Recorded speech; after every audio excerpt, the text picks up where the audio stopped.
Simple harmonic. हमारा lecture पहले से सिंपल हार्मोनिक मोशन के हवाले से चल रहा है। इससे पहले हमने सिंपल हार्मोनिक मोशन के मुतालिक भी पढ़ा और पहले मैंने ये प्रूव किया था कि the motion of mass attach to the spring is simple harmonic.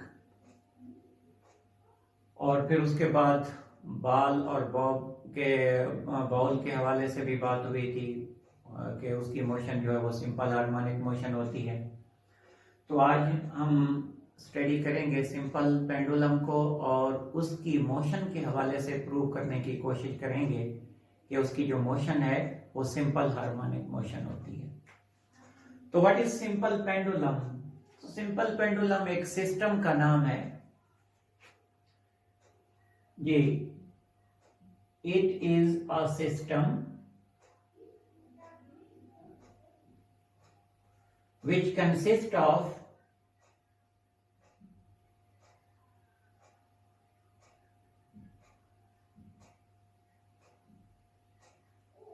a metallic bob suspended with the help of mass, अगर लिखना चाहें of mass m,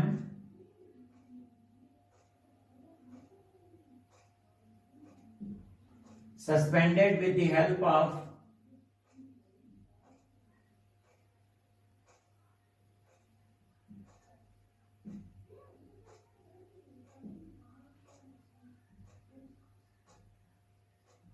लाइट रस्सी, ऐसी रस्सी जो हल्की हो, जिसका कोई अपना मास ना हो।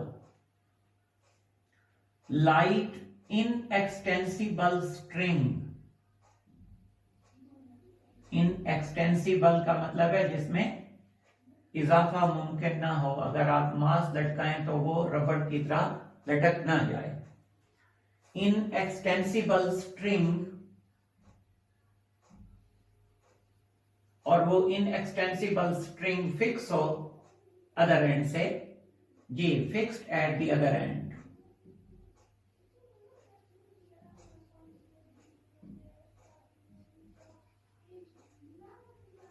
ये दूसरे एंड से वो फिक्स हो।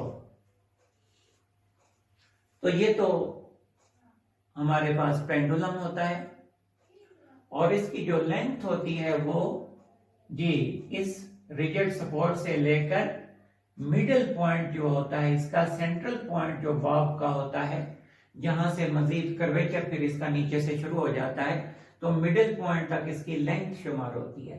From the point of suspension, ये जहां से ये स्टार्ट हो रहा है रिजिड सपोर्ट के नीचे से, और जो इसका मिडिल पॉइंट है यहां तक इसकी लेंथ होती है। लेंथ ऑफ द बॉब जिसको हम कह सकते हैं, length of the pendulum, Bob के मिडिल पॉइंट और जी यहां से जहां से ये बंधा हुआ है, फिक्स है। तो आपको पता होना चाहिए कि जब ये मीन पोजीशन पर खड़ा है बॉब, ऐसी सूरत हाल में क्या होगा कि इसके ऊपर ये स्टेशनरी है और इसके ऊपर कोई फोर्स एक्ट नहीं कर रही। थोड़ी सी मैं इसको ब्रीफ कर देता हूं, इसकी एक्सप्लेनेशन दे देता हूं।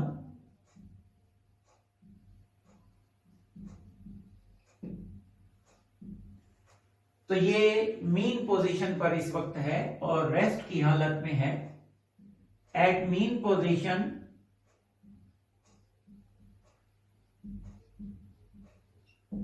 The bob is at rest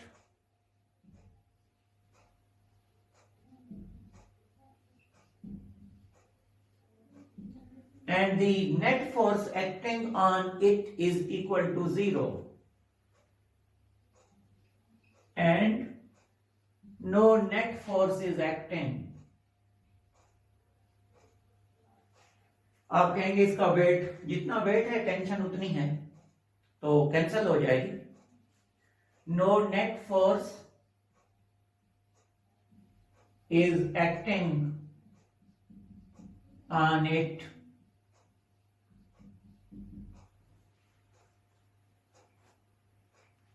अब हम इस पेंडुलम को एक नई पोजीशन ए तक ले जाते हैं। मैं इसको एक नई पोजीशन जी, एक मैंने इसको डिस्प्लेस कर दिया, एक नई पोजीशन पर मैंने इसको शिफ्ट कर दिया और मैंने उस पोजीशन को ए डिक्लेयर कर दिया।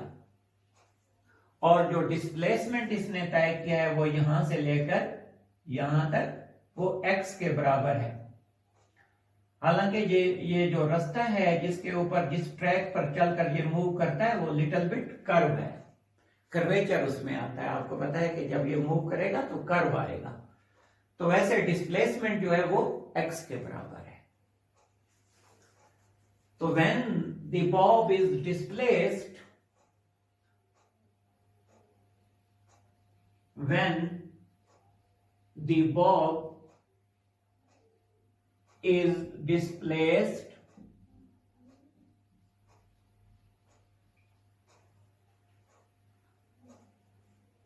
to position, कौन सी पोजीशन तक आपने इसे डिस्प्लेस किया? टू पोजीशन ए, आपने इसे ए पोजीशन तक डिस्प्लेस कर दिया और जो डिस्प्लेसमेंट तय हुआ वो भी आपको पता है x के बराबर है। और इसे डिस्प्लेस करने के बाद आप इसे छोड़ दें एंड रिलीज इट,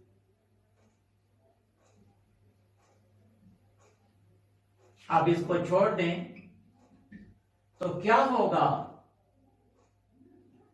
आपको पता है कि ये वापस मीन पोजीशन की तरफ आएगा। क्यों आएगा? क्योंकि इसके ऊपर एक रेस्टोरिंग फोर्स एक्ट करेगी। अब स्प्रिंग के केस में तो रेस्टोरिंग फोर्स जो होती थी वो तो होती थी इलास्टिक रेस्टोरिंग फोर्स। यहां पर किस किस्म की रेस्टोरिंग फोर्स एक्ट करेगी? यहां पर वेट उसे वापस लाएगा, उसे ग्रेविटेशनल जो फोर्स है, ग्रेविटी की वजह से ये नीचे आता है और ग्रेविटेशनल फोर्स वेट के बराबर होती है। तो इसका जो बाद में फिर मैं आपको बताऊंगा कि सारा का सारा वेट इसे वापस नहीं ला रहा, बल्कि वेट का कुछ हिस्सा, some part of the weight is bringing back to the bob toward mean position.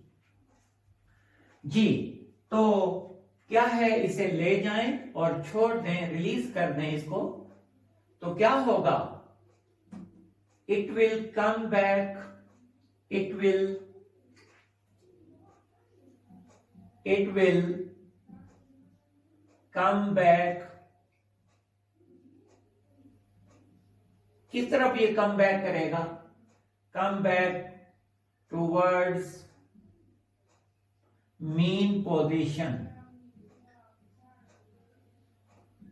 क्यों आएगा मीन पोजीशन की तरफ? Under the action of restoring force, under the action of restoring force. Restoring force की वजह से, और रेस्टोरिंग फोर्स कौन provide कर रहा है? वो मैंने आपको बताया कि रेस्टोरिंग फोर्स वेट प्रोवाइड कर रहा है, प्रोवाइडेड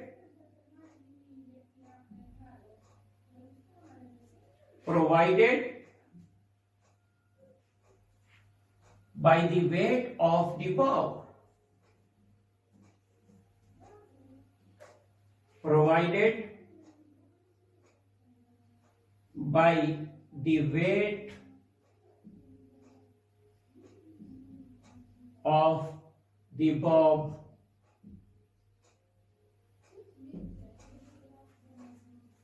जी। तो ये मीन पोजीशन की तरफ आ जाएगा। क्या ये मीन पोजीशन पर रुक जाएगा? ये पहले मैं आपको बता चुका हूं कि इनर्शिया की वजह से, ये मास अटैच होती स्प्रिंग के केस में भी हमने ये स्टडी की थी कि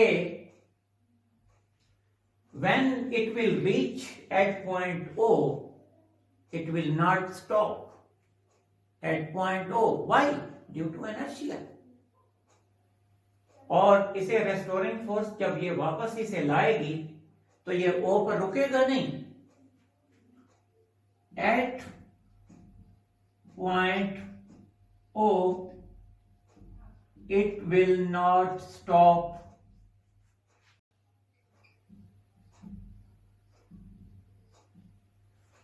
But due to inertia,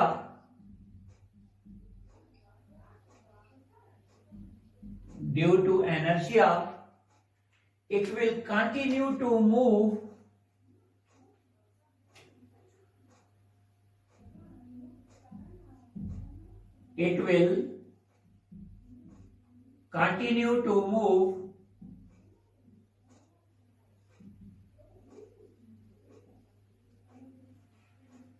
बल्कि एक नए पॉइंट की तरफ अगर मैं उसे बनाना चाहूं तो वो यहां आकर बन जाएगा, जिसको आप बी पॉइंट के नाम से जानेंगे। ये बी पॉइंट हमारे पास हो जाएगा, इसे आप यहां पर लिख दें B. It will continue to move a point या पॉइंट बी की तरफ ये मूव करेगा। किसकी वजह से बताया मैंने? इनर्शिया की वजह से। Due to inertia it will continue to move point B. और जब ये बी की तरफ मूव करता है तो ये रेस्टोरिंग फोर्स के अगेंस्ट जा रहा होता है, क्योंकि रेस्टोरिंग फोर्स हमेशा उसे मीन की तरफ लाती है। तो ये मीन के अगेंस्ट जा रहा है, तो रेस्टोरिंग फोर्स के अगेंस्ट जा रहा है। Since its motion was against the restoring force,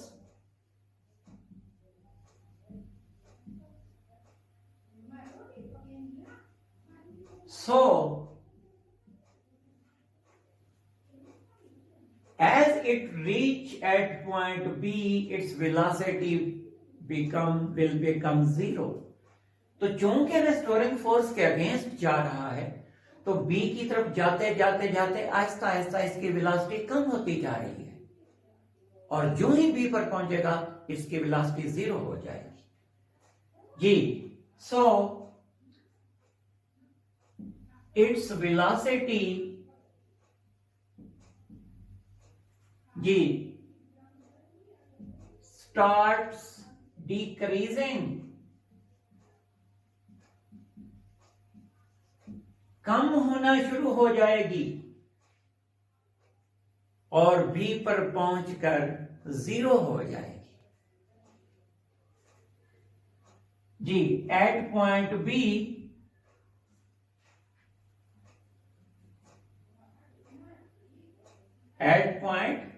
B,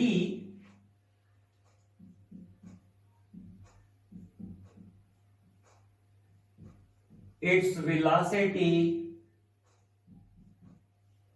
will become zero.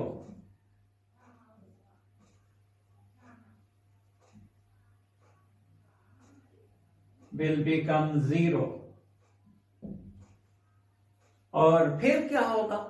Restoring force फिर एक्शन में आ जाएगी और इसे वापस O की तरफ ले जाएगी। Again, under the action of restoring force, the body will start moving. किस जानिब मूव करना स्टार्ट करेगा? Toward point O. O पर रुकेगा नहीं, फिर ये A की तरफ चला जाएगा। तो in this way it will start oscillating, it will start vibrating about point O. O के गिर्द ये वाइब्रेशन अपनी जारी रखेगा। मैंने आपसे कहा कि सिंपल हार्मोनिक मोशन ये है या नहीं, ये तो हमने चेक करना है। तो इस तरीके से मैंने एक आपको कुछ थोड़ा समझा दिया। आगे एक दो पॉइंट आप खुद लिख लेंगे कि from point B restoring force will bring the bob toward point O. किसकी वजह से? रेस्टोरिंग फोर्स की वजह से जा रहा है।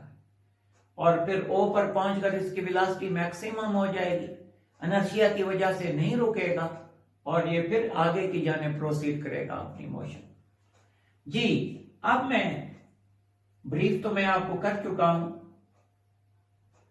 तो अब मैं बाकायदा देखने जा रहा हूं, प्रूव करने जा रहा हूं कि इसकी जो मोशन होती है वो सिंपल हार्मोनिक मोशन होती है।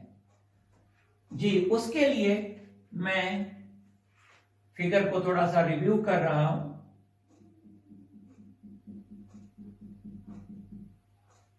कि ये उसकी मीन पोजीशन थी, आप इसे लेकर गए एक एक्सट्रीम पोजीशन बी पर और जो आपने डिस्प्लेस किया ये अपने ओरिजिनल पाथ से, अपनी मीन पोजीशन से कितना एंगल बनाते हुए, थीटा एंगल बनाते हुए, वैसे एंगुलर डिस्प्लेसमेंट भी थीटा होता है। यहां पर टेंशन, जब ये पॉइंट ए पर है तो यहां पर इसके ऊपर दो फोर्सेस एक्ट कर रहे हैं। यहां पर tension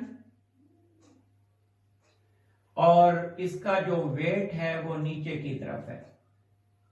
wait vertically downward act करता है, आपको भी पता है। तो इसका जो वेट है वो वर्टिकली डाउनवर्ड एक्ट कर रहा है, जिसको मैं mg से जाहिर कर रहा हूं। This is mg। आपको पता है कि वेट टेंशन अपवर्ड है और ये वर्टिकली डाउनवर्ड है। तो मैं वेट को थोड़ा सा रिजॉल्व करता हूं, क्योंकि वेट टेंशन के साथ कुछ एंगल बनाता है। आप देखें, ये टेंशन के साथ एंगल बन, वही जो एंगल पहले से है वही एंगल यहां पर भी बनेगा। ये वही थीटा है जो कि ऊपर बना था। अब मैं इस वेट को रिजॉल्व कर रहा हूं, mg को। mg थीटा जहां पर होता है ये बेस होता है, आपको पता होना चाहिए। ये बेस है, ये हाइपोटेन्यूज है और यहां पर जी परपेंडिकुलर बनेगा, या परपेंडिकुलर यहां बनाए या यहां बनाए।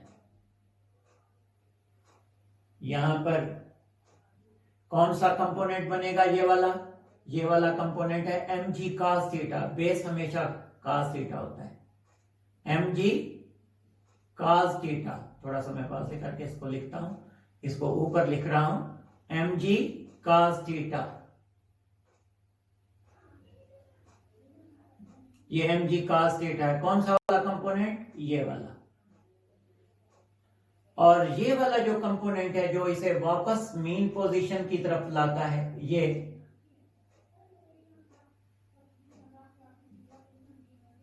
और इसको आपने जाहिर करना है, ये है mg sin theta. mg sin theta. आपने mg को रिजॉल्व कर दिया। mg के दो कंपोनेंट हमारे सामने आ गए, एक है mg cos थीटा और एक है हमारे पास mg sin थीटा। अब देख लें, व्हेन यहां पर जब मैंने वेट को रिजॉल्व कर लिया तो वेट फिर दो हिस्सों में स्प्लिट हो गया। वेट के दो कंपोनेंट बन गए, तो टोटल 3 फोर्सेस एक्ट कर रही हैं, वेट के 2 कंपोनेंट और टेंशन। तो यहां पर अब मैं बाकायदा प्रूव करने जा रहा हूं कि the motion of simple pendulum is simple harmonic. ये प्रूव करने जा रहे हैं कि क्या इसकी मोशन सिंपल हार्मोनिक मोशन है।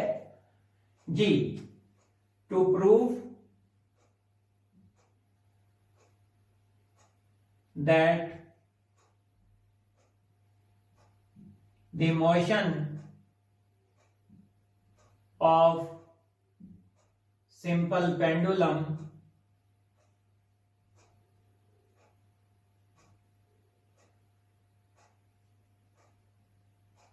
is SHM, simple harmonic motion. ये हमने अब प्रूव करना है।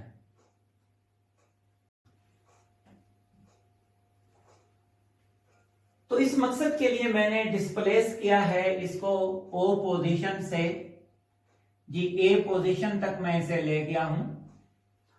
A पोजीशन, और कितना मैंने इसको डिस्प्लेसमेंट कवर कराया है? डिस्प्लेसमेंट जी x के बराबर इसको हमने डिस्प्लेस किया अपनी ओरिजिनल पोजीशन से। और मैंने आपसे पहले कहा कि ओ से ए की तरफ जाते हुए एक्चुअली ये कर्व्ड पाथ को फॉलो करते हुए जाता है, कर्व्ड पाथ होता है, स्ट्रेट नहीं होता सीधा सा जी। तो when the pendulum is at point A, आपने हल्का सा इसे डिस्प्लेस कर दिया, when the pendulum is displaced to point A, then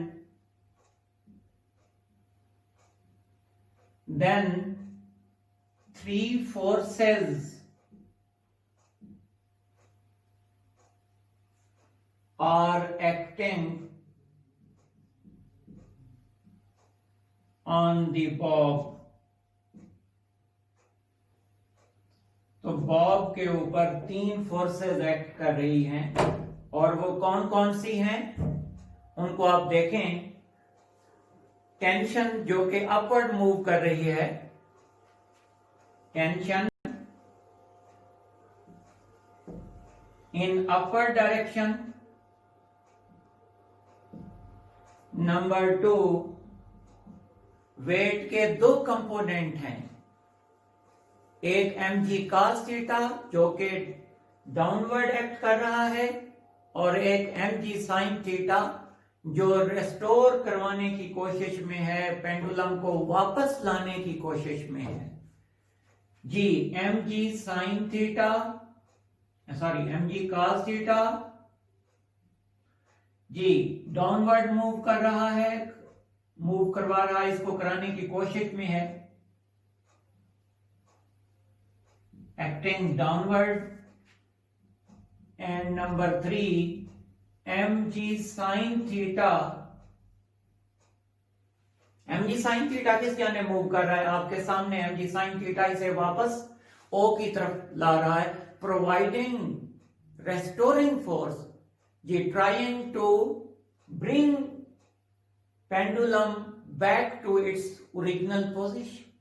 अब यानी कि पेंडुलम को वापस ला कौन रहा है, ये mg sin थीटा ला रहा है जी। तो ये मीन पोजीशन की तरफ, टुवर्ड मीन पोजीशन एक्ट कर रहा है, towards mean position,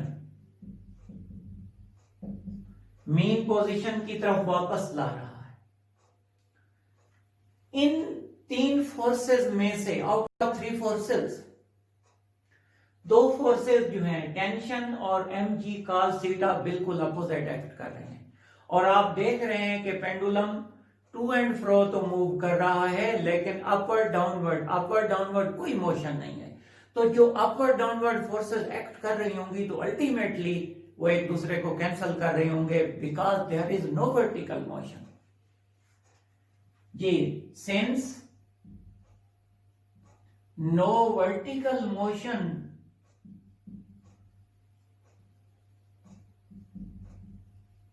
is over there, so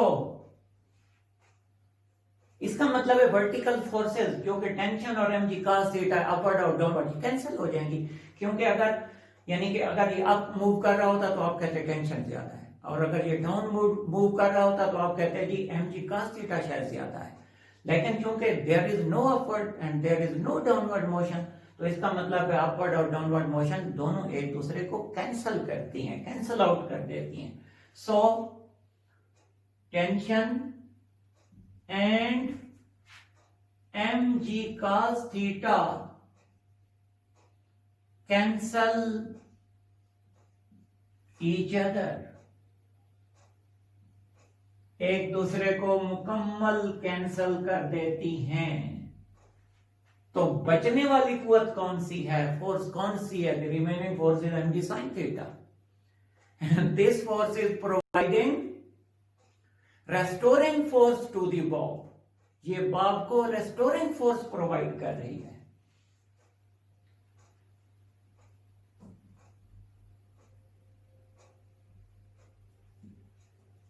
The remaining force जी mg sin theta is providing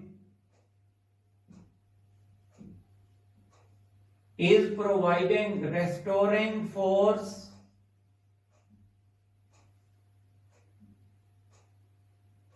to the bob को रेस्टोरिंग फोर्स प्रोवाइड कर देगी। तो मैं F is equal to minus M G sine theta. Minus क्यों लिख रहा हूं? रेस्टोरिंग फोर्स हमेशा वापस मीन की तरफ लाती है। हर वो फोर्स जो किसी चीज को मीन की तरफ लाए उसके साथ नेगेटिव का साइन डाला जाता है, टुवर्ड मीन नेगेटिव साइन। तो नेगेटिव साइन ओवर हियर, जो नेगेटिव साइन यहां पर है वो किस वजह से है? क्योंकि रेस्टोरिंग फोर्स उसे मीन की तरफ ला रही है जी। और आप जानते हैं ये F इस वक्त रेस्टोरिंग फोर्स है, तो अगर आप इसके साथ रेस्टोरिंग फोर्स लिखना चाहें भी आप लिख सकते हैं। Since according to Newton second law F is equal to ma, where m is the mass of the bob and a is the acceleration produced due to application of this force. According to Newton's second law, you know very well, when a force acts upon a body, it produces some acceleration in its own direction, which is directly proportional to the applied force. अच्छा जी, तो आप जानते हैं कि replace करने जा रहा हूं F को by putting ma. ma is equal to minus mg sin theta. जी आप कोई चाहें तो इसे इक्वेशन डिक्लेयर कर दें, 1 2 3 जो भी आप इसे नाम दे सकते हैं आप। m को m से कैंसिल करें और a is equal to minus G sine theta. अब यहां पर देखें आप,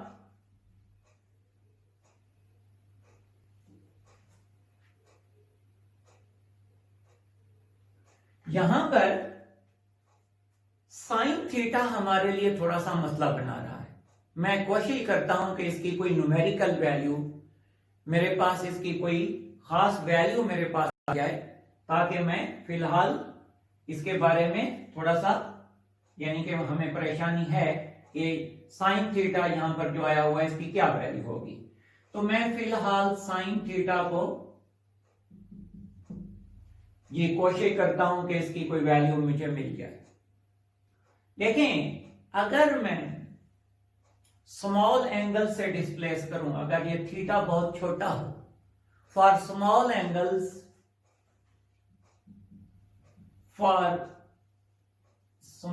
एंगल्स अगर ये थीटा छोटा हो, एंगल कोई थीटे की मैं बात कर रहा हूं, अगर ये थीटा बहुत छोटा हो तो ये यहां पर आपको पता होना चाहिए कि एक तो बिल्कुल सीधा रास्ता होता है और एक कर्व पाथ। मैंने कहा एक्चुअल तो ये कर्व पाथ होता है। आर्क और कार्ड दो चीजें बन गई। एक आपके पास है आर्क लेंथ जो थोड़ी कर्व होती है और एक कार्ड होती है। अगर ये थीटा बहुत छोटा हो तो आर्क और कार्ड बराबर हो जाएगी। For small angles, arc OA, O original position की जगह है, mean position, arc OA is equal to chord OA। ये आपस में बराबर हो जाएंगे, और अगर ये आर्क और कार्ड बराबर हो जाते हैं तो ये आपको एक ट्राइएंगल की तरह, एक राइट एंगल ट्राइएंगल कंसीडर होना शुरू हो जाएगी, जिसका ये बेस होगा, ये परपेंडिकुलर होगा और ये हाइपोटेन्यूज होगा। देन ओ इसको कह दें और इसको ओ डैश डिक्लेयर कर दें। Then O dash A is considered as right angled triangle, right angled triangle। और राइट एंगल ट्राइंगल से ट्रिग्नोमेट्रिक रेशियो साइन थीटा की वैल्यू निकालना कोई मसला नहीं होगा। फिर तो साइन थीटा की वैल्यू हम वहां से निकाल लेते हैं। तो फिर साइन थीटा किस चीज के बराबर आ जाएगा बताइए मुझे। साइन थीटा अगर उस राइट एंगल, आपको मैंने बताया था कि ये x के बराबर है और ये लेंथ है, लेंथ ऑफ द पेंडुलम कह सकते हैं, लेंथ ऑफ द स्ट्रिंग है, L से हम इसको डिक्लेयर कर रहे थे। ये जो थी L थी, ये भी L है जी। तो हमारे पास, या इसे आप चाहें तो जी थीटा यानी कि एंगुलर डिस्प्लेसमेंट और लीनियर डिस्प्लेसमेंट को रिलेट करने वाली S is equal to R theta, वो भी आप निकाल सकते हैं, क्योंकि for small angle approximation sine theta is equal to theta, और थीटा को फिर आप क्या कह सकते हैं S अपॉन आर, और S क्या होगा x अपॉन आर, और r क्या होगा L के बराबर, तो x अपॉन L, उस अंदाज से भी आप जा सकते हैं। तो sine theta is equal to क्या होगा, परपेंडिकुलर अपॉन हाइपोटेन्यूज, ये हमारे पास L है, सॉरी इसको L लिख देते हैं, वो भी वैसे बेस है, वो भी L बन जाएगा। तो हमारे पास क्या हो जाएगा x अपॉन L जी, परपेंडिकुलर अपॉन हाइपोटेन्यूज। तो साइन थीटा को हम रिप्लेस कर सकते हैं bye putting x upon L। तो हम जाते हैं वापस अपनी इक्वेशन की तरफ। तो देन जी a बराबर हो जाएगा किस चीज के, minus G into sine theta को रिप्लेस करें by putting x upon L G. x upon L से आपने रिप्लेस कर दिया, इस इक्वेशन में आप आए थे, and a is equal to minus g upon L into x। g क्या है, g कांस्टेंट है, acceleration due to gravity throughout the experiment it will remain same, और L भी पूरे एक्सपेरिमेंट में सेम रहा है, लेंथ ऑफ द पेंडुलम तो आपने चेंज नहीं किया। तो a is equal to minus constant into x, और अगर कांस्टेंट को रिप्लेस करते हैं आप तो इक्वालिटी को प्रोपोर्शनैलिटी में ले जाएं, माइनस x, और यही मैं चाहता था कि अगर पेंडुलम की मोशन इस कंडीशन को, इस फीचर को, इस कैरेक्टरिस्टिक को फुलफिल कर देती है, तो आप कह सकेंगे कि the motion of the pendulum is simple harmonic. तो मैं अब कंक्लूड करूंगा यहीं से, कि कंक्लूजन आप लिखिए। So we can say that we can say that the motion of simple pendulum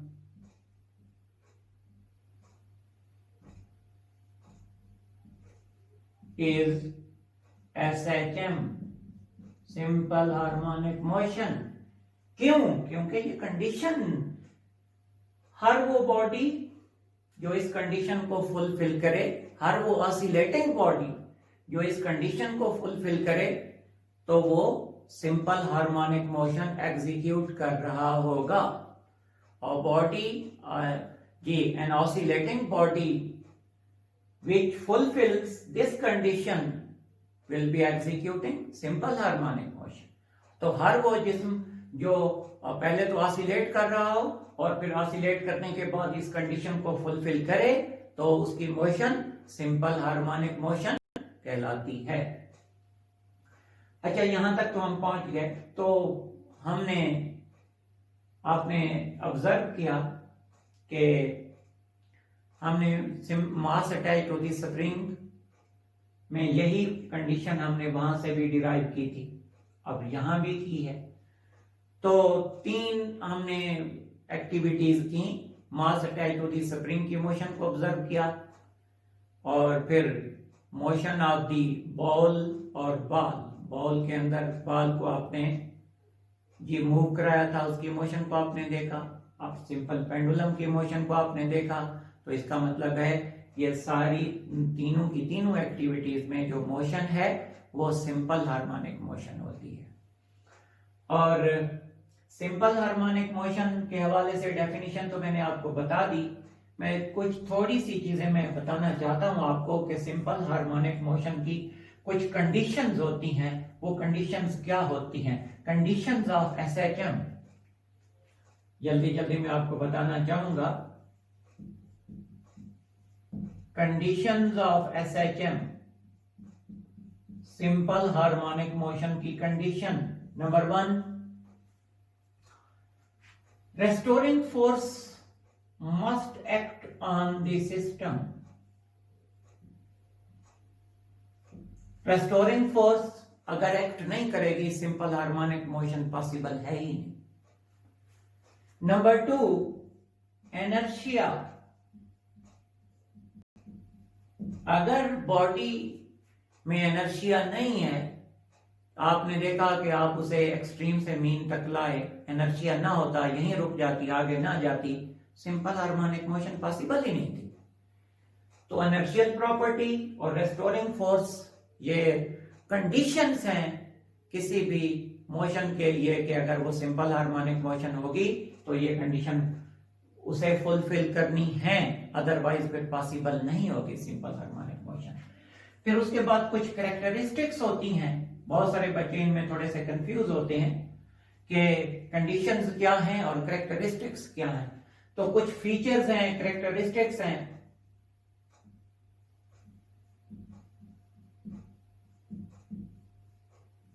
characteristics of SHM number 1, एक तो ये है कि ये तो हर जगह पर ये उसकी सबसे बड़ा एक फीचर है, बल्कि इसको आप चाहें तो कंडीशन भी कह सकते हैं, कंडीशन में भी लिख सकते हैं जी। और एक्सेलरेशन का बराह रास्त ताल्लुक, acceleration is directly proportional to the displacement from mean position and it is always directed toward mean position. A x के लिहाज से एडजस्ट होता है, तो एक्स कहां मैक्सिमम होता है? तो जब आप मीन पर खड़े होते हैं उस वक्त तो डिस्प्लेसमेंट बिल्कुल जीरो होता है, जब एक्सट्रीम की तरफ जाते हैं तो फिर डिस्प्लेसमेंट मैक्सिमम होता जाता है। तो x जो है वो एक्सट्रीम पर ज्यादा है, तो a भी एक्सट्रीम पर ज्यादा होगा। तो इसका मतलब ये हुआ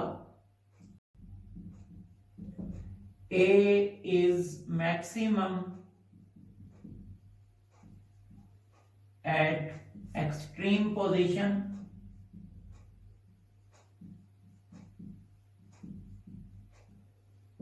and minimum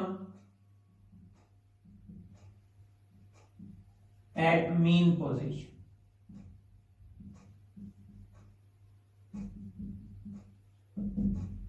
नंबर 2, वेलोसिटी के हवाले से बात करें। वेलोसिटी मीन पोजीशन के ऊपर क्या होती है? मैक्सिमम होती है, और ज्यों ज्यों एक्सट्रीम की तरफ आगे जाती है कम होती जाती है और एक्सट्रीम पॉइंट पर पहुंचकर जीरो हो जाती है। तो ये मिनिमम है जीरो एक्सट्रीम पर और मैक्सिमम है मीन पर, क्योंकि एनर्जी फिर मीन पर इसलिए तो नहीं रुकती कि ये वेलोसिटी मैक्सिमम हो चुकी होती है और फिर इनर्शिया की वजह से आगे बढ़ जाती है। तो मीन पोजीशन पर वेलोसिटी मैक्सिमम होती है। Velocity is maximum at mean position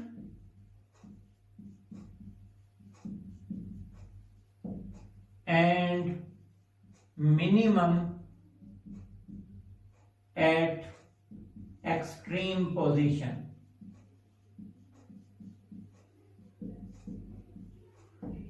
इसी हवाले से काइनेटिक एनर्जी और potential energy, KE kinetic energy वो वेलोसिटी के साथ एफिलिएटेड होती है। जब वेलोसिटी मीन पर मैक्सिमम है तो काइनेटिक एनर्जी भी मीन पर मैक्सिमम होगी। तो के kinetic energy is maximum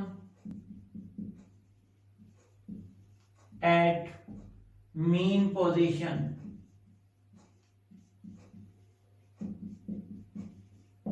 and minimum होगी and minimum at extreme position या point। नंबर 4, P के हवाले से भी बात कर लें। Potential energy, potential energy is maximum position. लेकिन ये बात है, मीन के ऊपर तो डिस्प्लेसमेंट नहीं होता, तो उसकी पोजीशन के हवाले से बात नहीं होती। जीरो पोजीशन पर आप हैं, तो जो जो आप थोड़ा सा आगे डिस्प्लेसमेंट तय करते हैं, तो सीधी सी बात है पोजीशन उसकी में तब्दीली आती है। तो पोजीशन को मैक्सिमम आप कहां तक ले जा सकते हैं? एक्सट्रीम तक। तो पोटेंशियल एनर्जी एक्सट्रीम पर मैक्सिमम है। P is maximum eight extreme position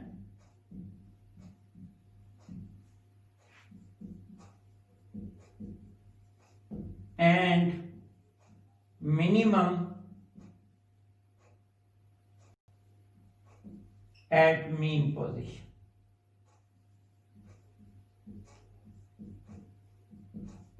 lecture हमारा कुछ लंबा हो गया है, लेकिन मैं चाहता था कि मैं इसके सिंपल हार्मोनिक मोशन के तमाम कंसेप्ट